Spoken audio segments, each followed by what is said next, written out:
राधे राधे, जय श्री कृष्णा। आज मैं आपको दशहरे की एक कहानी सुनाने जा रही हूँ। एक बार पार्वती जी ने शिव जी से पूछा कि लोगों में जो दशहरा का त्योहार प्रचलित है, इसका क्या फल मिलता है। शिव जी ने बताया कि आश्विन शुक्ल पक्ष की दशमी को सायंकाल में तारा उदय होने के समय विजय नामक काल आता है, जो सब इच्छाओं को पूर्ण करने वाला होता है। शत्रु पर विजय प्राप्त करने की इच्छा करने वाला राजा को इसी समय प्रस्थान करना चाहिए। इस दिन यदि श्रवण नक्षत्र का योग हो तो और भी शुभ होता है। मर्यादा पुरुषोत्तम भगवान रामचंद्र जी ने इसी विजय काल में लंका पर चढ़ाई की थी, इसलिए यह दिन बहुत पवित्र माना जाता है और क्षत्रिय लोग इसे अपना प्रमुख त्योहार भी मानते हैं। शत्रु से युद्ध करने का प्रसंग न होने पर भी इस काल में राजाओं को अपनी सीमा का उल्लंघन अवश्य करना चाहिए। अपने तमाम दल बल को सुसज्जित करके पूर्व दिशा में जाकर शमी वृक्ष का पूजन करना चाहिए। पूजन करने वाला शमी के सामने खड़ा होकर इस प्रकार ध्यान करे, हे शमी, तू सब पापों का नष्ट करने वाला है, शत्रुओं को भी पराजय देने वाला है। तूने अर्जुन का धनुष धारण किया और रामचंद्र जी से प्रिय वाणी कही।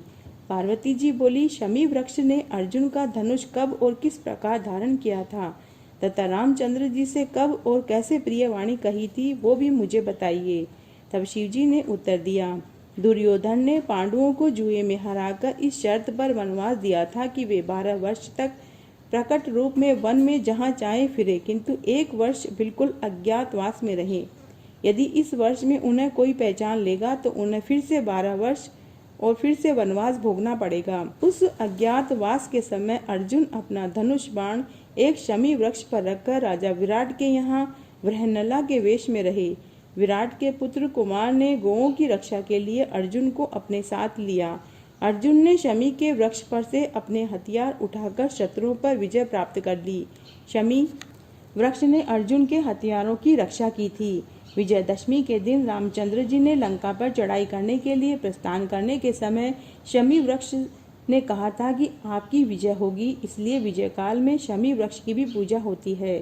एक बार राजा युधिष्ठिर के पूछने पर श्री कृष्ण जी ने भी उन्हें बतलाया था कि हे राजन, विजयदशमी के दिन राजा को स्वयं अलंकृत होकर अपने दासों, हाथी, घोड़ों का श्रृंगार करना चाहिए तथा गाजे बाजे के साथ मंगलाचार करना चाहिए। उसे उस दिन अपने पुरोहित को साथ लेकर पूर्व दिशा में प्रस्थान करके अपनी सीमा से बाहर जाना चाहिए और वहां वास्तु पूजा करके अष्ट दिक्पालों तथा पार्थ देवता की वैदिक मंत्रों से पूजा करनी चाहिए। शत्रु की मूर्ति अथवा पुतला बनाकर उसकी छाती में बाण लगाएं।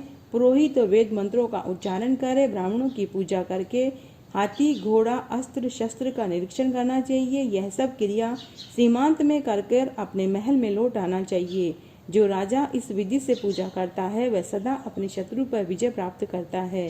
तो आज मैंने आपको दशहरे की एक पौराणिक कहानी सुनाई। अगर आपको यह पसंद आती है तो अपने दोस्तों और रिश्तेदारों में ज़्यादा से ज़्यादा शेयर करके पुण्य कमाएं। धन्यवाद।